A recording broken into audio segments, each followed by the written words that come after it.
اخدت ابويا وامي على المنزه او الكافيتيريا بتاعه الجامعه علشان اخليهم يجربوا اكل الطلب. حطيت كل واحد فيهم تريه وشوكه ومعلقه ورحنا نشوف طبخين ايه النهارده. بدانا اول حاجه بالسلطه وكل واحد فينا عمل طبق لنفسه، وحطيت لامي الدريسنج المفضل لقلبي وهو الايطاليانيشا زوس، واخدت انا وابويا نفس الطبق غاتن كارتوفل مت بخوست هنشن فلايش، وكوكو اخدت باستا. وبما ان الجو كان لطيف قلنا نطلع ناكل اوت دور.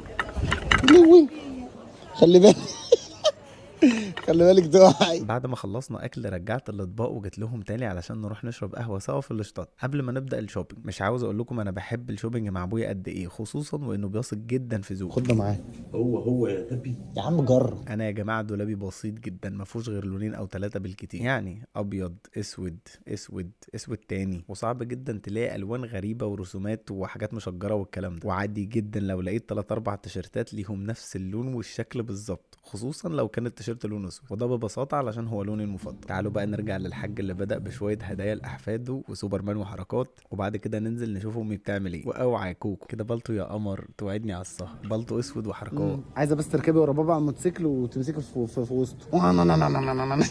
اديني بروتة موديل كده.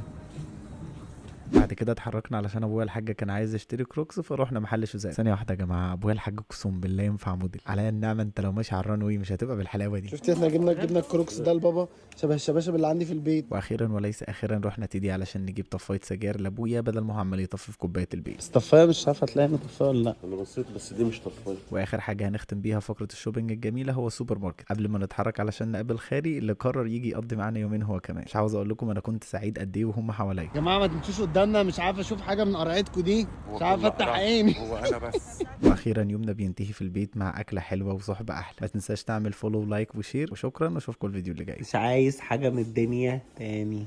حبايبي كلهم حواليا ما عدا انت هيما طبعا. وانا كمان والله اغلى ناس موجودين. يا ماما اللي انت عاملاه في وسط الدار ده برضه نشره ولا حاجه في وسط الدار؟ دي اه خلت اتنين في الشمس. طيب خلاص